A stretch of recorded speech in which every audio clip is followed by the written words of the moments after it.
Out here in the perimeter, there are no stars. Out here, we is stoned, immaculate. Hello and welcome. This is the C86 show. I'm David Eastaugh. As you know, we love a special guest. This week, it's going to be the turn of the drummer, Terry Graham, who I spoke to very recently in LA to find out more about life, love and poetry. Terry was the drummer in the early years of the LA-based band called the Gun Club, and was in various other ones as well, like the Bags, and went on to do various other exciting things in his life. Anyway, look, this is the interview.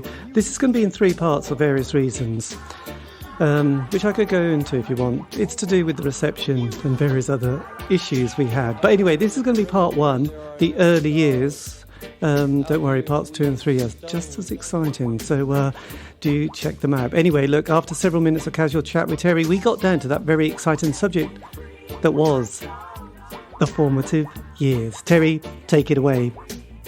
Well, funny you would say that because, I was a kid. I mean, I was 12 years old in 1968, so not old enough to be out, protesting and levitating the Pentagon or whatever it was that they were doing, but certainly old enough to be very aware.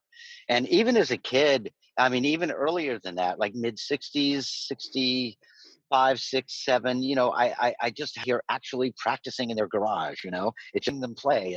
And I was like, wow, that is so cool. That is so fantastic, but being so young, but my mother loved Elvis. My mother loved, she was so into rock and roll. She loved Little Richard. And I really have to give her any credit, just for kind of inspiring this in the beginning. But I think initially, of course, it was the Beatles. I had an opportunity to see them in 1965, but my mother thought that $5 was too much to pay. And I now look back and I remind her of that every now and then. $5, yes. Really? That was too much? Really? Even then, really? Terry, just when you just mentioned you heard somebody playing in your garage, that the line had just kind of like went for 5 seconds dead. What was the band that you mentioned there? Oh, it wasn't a band. It was just like neighborhood. Right. I would just hear this rock and roll, being played and practiced, and that was my first kind of direct. I mean, I didn't go over and watch them. I just heard it. Right. I could just hear it from someone's house in the suburbs, and but it was just such an incredible thing. It was just so inspirational. Yes. And so it was the Beatles, and then I kind of jumped when Jimi Hendrix's first album came out. I was like, oh my God, yes, this is it. Yes, Mr. Hendrix. Yes, this is, it was a whole different thing.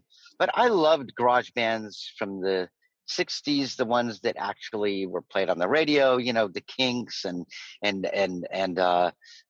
Moby. I mean, just there were a lot of things that at the time I really wasn't keeping track of, but because there was so much of it, but it was all making an impact. And so Hendrix, but I have to say, I had a girlfriend in the early 70s, and I was aware of David Bowie, but not much, because I was still kind of into Hendrix and Cream and Black Sabbath and all that hard, crunchy stuff. But she sat me down one night and said, you know what? You're going to listen. You're going to shut up and you're going to listen. I don't want to hear anything. Just listen to this. So she played Ziggy Stardust all the way through. And at first I was against it. I'm like, I can't handle this. Little 3 and 4 minute songs. What are you talking about? Where's the guitar solo? Where's the noise? But by the end of it, I was such a convert.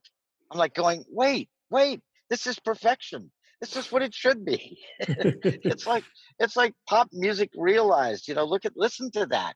What could be better? So thanks to her, it was quite a revelation. And yes. And I have to say, Bowie was just, and then of course I went out and bought everything I could find. Absolutely. Yeah. And you mentioned your mother, was your father at all kind of an influence on your musical world? Or no, my father was, he was in the Marines, he didn't fight anywhere. He got kicked out. Actually, he was a bit of a criminal in Dallas. Jack Ruby, who was involved in the Kennedy assassination, and one of the local gangsters there who had been kicked out of Chicago, they sent him to Dallas, which was kind of a demotion for him. Yes. But he had some strip clubs and things like that. And my dad, he would go there and hang out and try to buddy up to Jack and do little things for Jack. I could just see him with this head, this cornucopia of con sort of swimming around in his head. But, he was never really that, but he tried. Yes. And so he divorced my mother before my first birthday and hit the road and went out to California, where he stayed for many years, running his little empire. Right. He was he was busted for marijuana in Texas back then. I mean, he was found with a couple of marijuana seeds in his jacket, and he was sent to prison for 2 years, just for the seeds. But that was Texas in the the 1950s. I mean, you just didn't mess around with that stuff, even though cops and so many people there were sorry, let's let the emergency pass. Yes, I can tell. There we go. Yeah, well, Southern California is always on the verge of some sort of emergency. But yeah, he eventually left. He became a pimp. I mean, literally, when I met him again when I was 20 years old, I met him in Palm Springs, and he drove out with one of his ladies, I guess his lady, the boss lady, and he had about 5 or 6 women that worked for him. He liked rock and roll. He told me, "Oh, you know what? We when Willie Nelson tours, we go over and we help those guys out. The roadies, and he comes with a big crew, and yeah, we're friends with them." And he named a couple of other bands like that. I don't know. So I guess he supplied entertainment. Yes, that was as close as he got to my rock and roll connection. Well, yeah, I suppose it was quite a different. Yes, quite a different relationship with your father. I mean, just kind of curious, how does his life kind of progress and end? It's just always a bit of because it's not always a good, it's not a great path, yes. Is it? And it wasn't very good in this case either. His name was Frank Parker. My original last name was Parker. When my mother remarried, they actually asked me if I wanted to change it. I don't know why I did. I should have kept it. But nonetheless, he went to Palm Springs. He finally, I think he just got in trouble, not so much from law enforcement, but from the people that he had to do business with. They were just maybe a little meaner, a little tougher, a little more ruthless than he. And I think at a certain point, he just said, probably time to step away. So he moved back to Texas. He wanted to start a barbecue restaurant, of all stereotypical things to do in Texas, and probably a strip club on the side. But he did like to go to these kind of, I don't know if they don't really even exist anymore, sort of nightclubs with some entertainment, a little on the fancier side, the posh side. If such a thing really existed back then, it sort of did. And he was at one of them one night in 1984, and a guy came in and tried to dance with this woman, and she wouldn't let him. He went out to his car, brought I think he had at least 2 handguns with him, and I think maybe there was like another one tucked into the back of his pants. He started randomly shooting people. One of the people he shot was my dad, and my dad was shot 3 times while he was slipping off the bar. He was going to go out. The one of the guys in the kitchen said this. He was trying to get out to his car where he had guns in the trunk, and he was going to get one, come back in, and shoot the guy. But he died before he could get back there. So when my mother told me that, she was crying her eyes out. Even though they had been divorced, she was still in love with him. And But my thought was, well, karma just caught up with Dad. That's what that is. Yeah. He lived a life, and it got to him. It finally caught up with him, Yes. even after he had, changed his ways, so to speak. It just seemed kind of like a very organic completion of the circle of life. He was an asshole. I'm sure he did a lot of bad things to people over time, and it caught up with him. And but it's a little sad. He and I did try to carve out a relationship, and I think we would have. But at the time, punk rock was just, going crazy when I first met him in 78 and 79. And I was not into whatever he loved to go to discotheques and things like that were just, disco, 70s disco. Yes.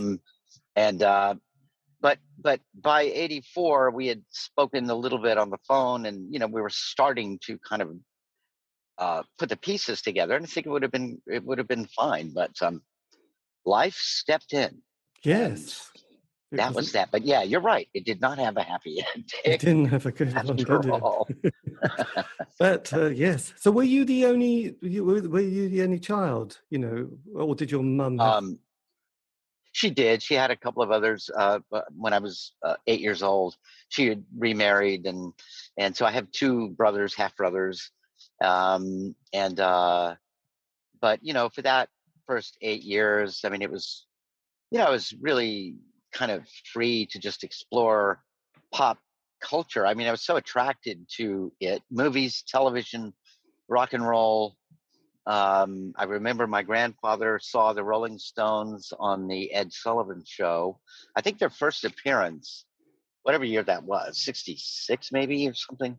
Yes. Possibly. And he just gave me a short lecture on how this was indeed the devil's music, and that he thought that Mick Jagger may in fact even look like the devil, may even have a physical resemblance to the devil.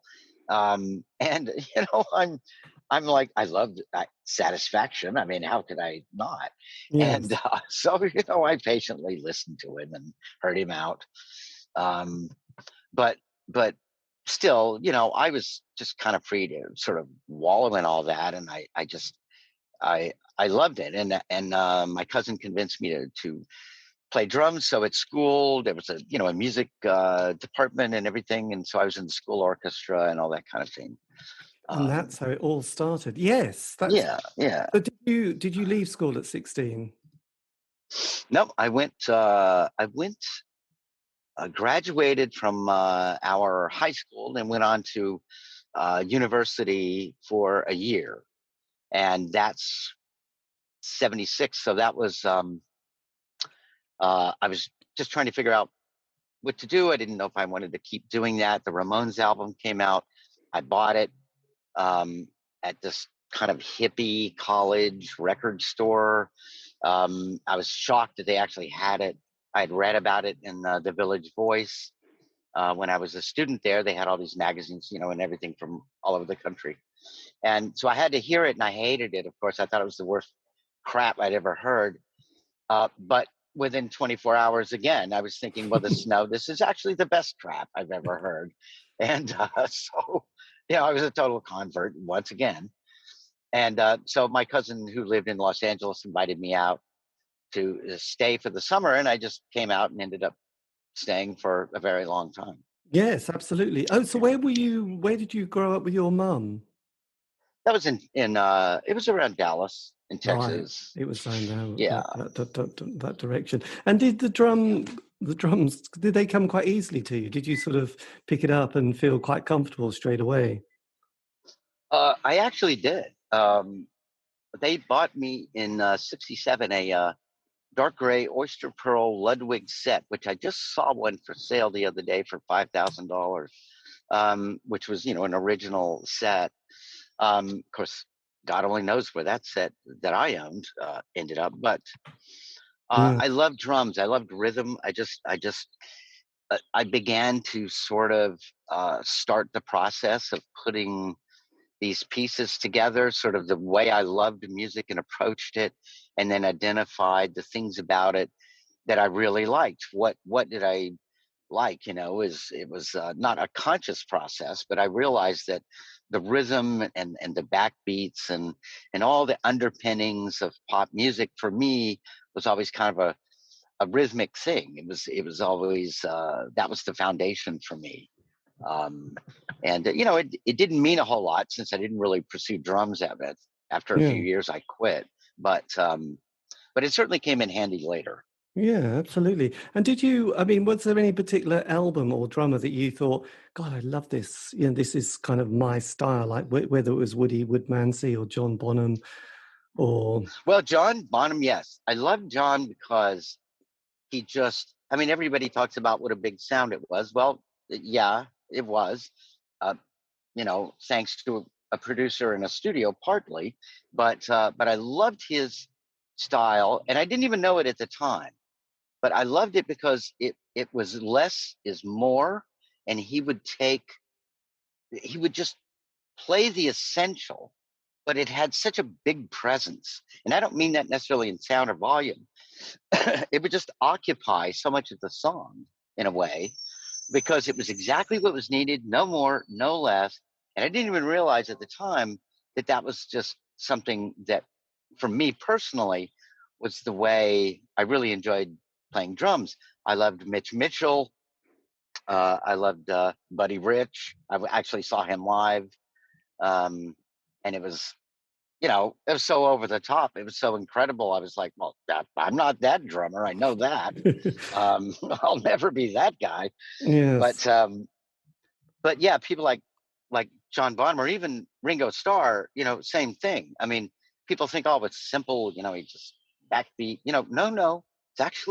There's actually a lot to that, and that was his ability, his own talent, to be able to just give you one beat versus say 4 or 5, and it have the same impact. Yes. I'm not like a big Neil Peart fan. I'm just play 1,000 drums if you want. I don't really care. My mind, it just kind of fogs over at some point. Yeah, But absolutely. let me hear somebody cut through that and just really kind of underpin, the song or whatever is happening in a way that that I can feel, or that gets me moving somehow. Well, that's what I like. That I Yes. think is just tremendous. I was going to say, did you get an opportunity or a chance to see the Beatles 8-hour film? Let It Be. With seeing them doing the recording process and... Yes, I did. Yes, and how it all came together. And I do think Ringo was extraordinary. His patience and ability just to sort of stay oh my with God, it. yeah. And I just yeah, it was so great to see that, and just to have been in a situation where, oh my God, guitar players, they could just go on and at some point you want to stick your drumsticks in your eyeballs because you're like, oh geez, please just come up with something, do something. I love guitar players, but still, there's a never-ending war between drummers and guitar players. Did you relate to that kind of creative process of people, being in the studio, in the rehearsal room, trying to sort of get something together and just eventually things starting to tick? Yes, it made it so real. You would think, I had thought over time, like, well, what was that like? What were their recording sessions like? What was it? And I've read things, but to actually see that, and it's almost mundane. It's like, well, these are just human beings, and they're just coming up with things. They just happen to have be blessed with this talent, to actually make sense out of it. Whereas others might spend 8 hours and still there's nothing there. But I loved seeing that process, and what an organic kind of thing, and how all of them just blended so well together. Yes. It was just not a conscious thing at that point. They just felt each other. And I've always loved that since I became a musician and played with a lot of different people. I really, really began or learned to appreciate that unspoken communication that you have with certain musicians. And you just don't have to tell them. You just kind of start doing something and they're already there, and it either works out into something or it doesn't. In Gun Club, that happened a lot when Jeff would come in with just a few chords, and we literally spent the night working it out. Just creating something out of it and feeling completely free to do anything we wanted with it. It is So I love amazing. that process. Yes, the creative process is extraordinary. So when did you manage to, get your first or be part of a band? When was that sort of moment that you suddenly sort of entered the world of rock and roll? Well, I had moved to Los Angeles in very late December '76. The Ramones played. Blondie and the Ramones were the first two bands to play the very next month at the Whiskey. I'd never been to the Whiskey a Go-Go. To me, it was like all this history of rock and roll. Everybody had played there. I was pretty nervous. No need to be, but so I of course was there at all those shows, every single band that played, and Los Angeles started to create its own bands, and so I wanted to be more of a journalist. I wanted to sort of cover all of this. I thought, well, I'm giving up my college and my university to do this. It damn well better be for something. So I'm just going to dive into this and catalog it, and I think that would have been a lot of fun. I really would have enjoyed doing that. But about 6 months in, somewhere in the spring of '77, summer maybe, a friend of mine named Alice, she was in a local band called the Bags. She was from East Los Angeles, and they were just Patricia, who later married Dave Vanian and the Damned, and Patricia was also in the band. And I just thought, wow, this is what this is supposed to be all about. Here are women playing in bands. No one is asking them. No one is questioning. They're just there because we're here, because we're going to do this. There was no transition process. Like, well, you need to fill out an application, ma'am, before you can join a rock and roll band. It wasn't like that. These were very, very tough, very focused women. And they're like, no, fuck, we love this. We're going to play it. That's it. Done. Okay. So we're in this band. You want to join? So Alice told me that her boyfriend, who was sort of interim drummer, was leaving, and would I play drums for the Bags? And I was scared to death, but that fear didn't stop me. And I said, yeah, I just blurted out, well, yes, of course I will. She said, have you ever played drums before? I said, years ago. Close enough, you're in. So I went to a rehearsal, and I really hadn't picked up drumsticks in probably 10 years. But it's the old, it literally was like riding a bike. You just do it. And I was amazed at how exhausted I was, but also how I could do this. And again, I think it's my own, I just have that feel for rhythm and for just kicking it out and just kind of just knowing where to be. And so that's how that started. And immediately my first show that I ever played was at the Whiskey a Go-Go with the Bags. I was very nervous, and so I thought, well, a really nice strawberry milkshake would do the trick before the show. It'll calm me down. Of course, it did the opposite. And right before we went on stage, I threw the whole thing up. I'm kind of proud of that moment. But it was outside the club on the sidewalk. But I thought, well, I hope that splat lasts forever. There you go. Rock and roll right there on the sidewalk. There, that's what it is. You want to know what this is? Check that splat out. That's what rock and roll is. Yes. And at that stage, there was Alice in the band. And was it Pat on bass, or had Patricia? Pat was playing bass. Yeah. Right. And then Craig and Rob as well, and you on drums. And Rob was playing lead guitar, Craig, rhythm. And I just stepped in, and it was really fun. And the Bags happened to be very popular locally. We recorded a single, but Los Angeles had such a strange experience at that time. Even though the record industry was in our backyard, literally, they ignored us like the plague. It's like we did not exist. Different in London, different in New York. Some of these record company people would actually go to the parties. They would go and check this out. What is this? Let's find out. In Los Angeles, it was like, absolutely not. We don't want to know. We don't give a shit. You don't exist. Please don't knock on our doors. And so it literally was a do-it-yourself, a DIY experience. I mean, from beginning to end, making the records, the flyers, booking the shows.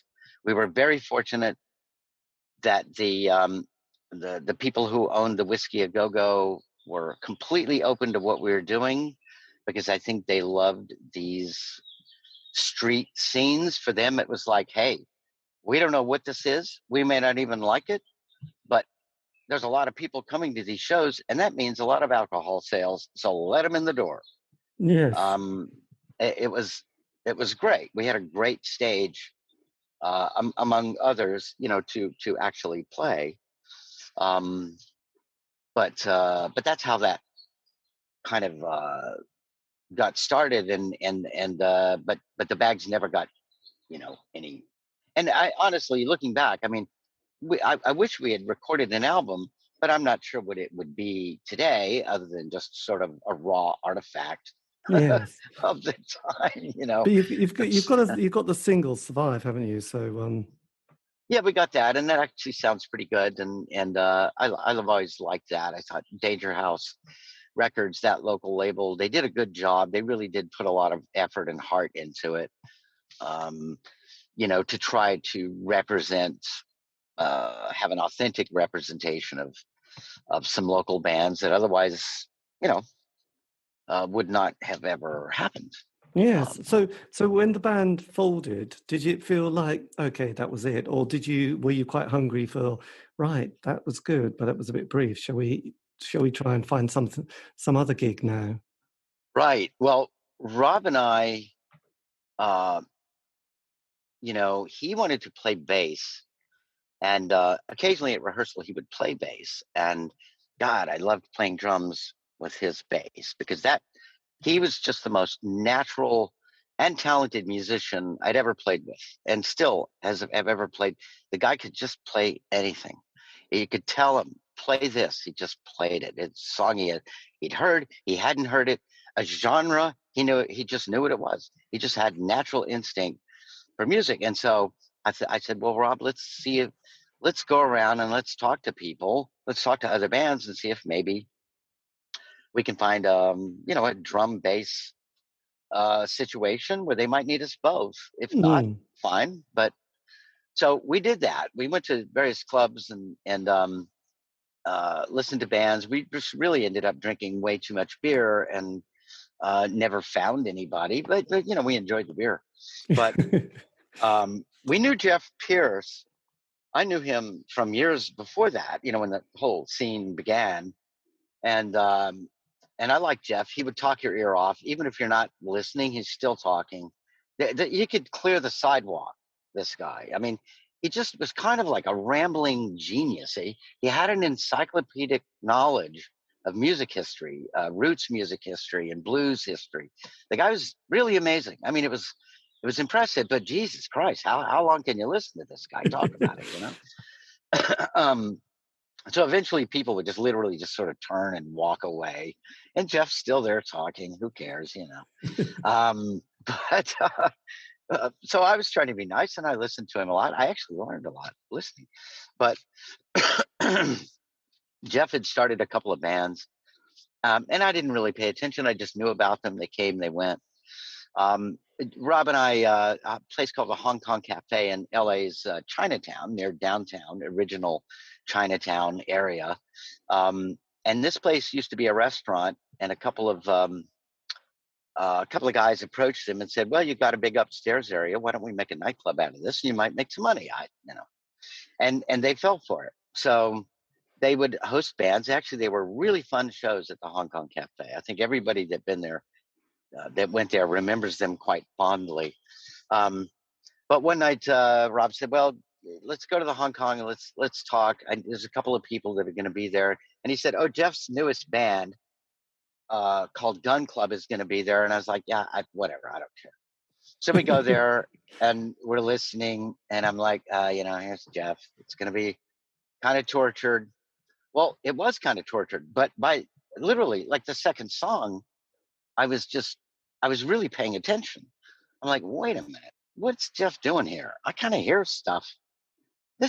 I think I like this. I can't quite figure out what it is, but I kind of like it. It's very rough. And so by the end of the set, I'm sort of looking at Rob, and he's sort of, kind of laughing. And I'm like, well, I don't know, Rob, I sort of like what I just heard. It's kind of cool. I mean, what other stuff do we have? He's like, well, but their drummer and bass player, we don't know if they're going to quit. We don't know anything about it. I said, well, I'll ask Jeff. I talked to Jeff after the show. It turns out that their drummer and bass player quit that night after the show. That was their last show. Wow. And I said, well, Jeff, I play drums. Rob plays bass. Can we join your band? And he said, well, of course. Yeah, sure. Let's go to a rehearsal. So a couple of days later, that was it. And Rob and I felt like, well, okay, let's see what Jeff's like. Let's just go through this, see what happens. And there you go. The beginning of a beautiful relationship. Yeah, I mean, it was, a relationship anyway. But, it just worked. And I really really did like what Jeff was doing. I mean, I could sort of pick out the various parts of it. And I thought, oh my God, I'm trying to be in a band that's actually maybe might make a little money. Maybe we could tour. Maybe I could support myself at the very minimum, and this gun club shit, nobody's going to buy this. No one's going to care. But you know what? I don't care because I just like it and I can't help myself. I have to go for it because I just think it's really cool. And nobody is even attempting to do anything like this. Yes. Slide guitar in a punk band. I mean, who even knew what Delta blues amongst my friends, what that was?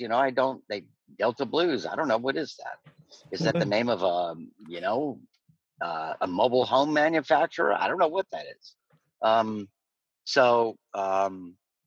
I wasn't like a huge fan of the blues, but I was certainly aware of it, and I'd heard a lot of it. And that was the other thing that surprised me, is how easily playing all that came to me, at least on the rhythmic side of it, obviously. Yes. And I really, really enjoyed it. I mean, it was really fun to do. But of course, Jeff's influences were old country and Western, which I love too. Blues. I mean, Jeff, he would bring in these recordings of slave haulers from the 1800s. Like some of the earliest, like Alan Lomax and some of those people yes, cataloged this stuff. He would go find that stuff and bring it into rehearsal and say, okay, this is what I want to sound like. Let's make this song sound like a slave hauler, or something like that. And I was just like, oh man, nobody's going to know what this is. Nobody's going to care either, are they? And, but I thought it was so fun that I had to do it. And Rob loved doing it too. Yes. And was it a nice, who else was in the band at that stage? There was you, Jeff, and Rob. Yeah. And Kid Congo, who was Jeff's friend from East Los Angeles. Kid Congo is Latino. Jeff is half. His mother is Latino. His father was white. So they met basically, and I say East Los Angeles because that was just a very large, at the time, mostly Latino area of LA, or it's kind of like almost like a birthplace of a lot of things that happened within that community. Either protest movements or music, and so here's two guys who were rebellious in their own way. I mean, they couldn't even speak Spanish, and I think a lot of people miss that angle with Gun Club. That in fact, really, it was an East LA Latino band when it started out. And if you think of for us here, it's easy. There's a kind of East LA noirish feeling about a lot of things here. And I think the music sort of came from that. I kept hoping that a documentary might, find that spot but none to date. But but that's where they came from, and they were both, their kid was just so open-minded, and Jeff as well, and they were just so open to ideas and influences, and it was just amazing that those two, sort of created the band together. And I still speak to Kid. His new band was just playing here recently, and I mean, he's just the same fantastic guy. And at that cliffhanger, we're all going to stop it there. Not because I really wanted to, but that's just life. So that's part one. Part two is coming up, but that's me in conversation with Terry Graham. Click on to part two now.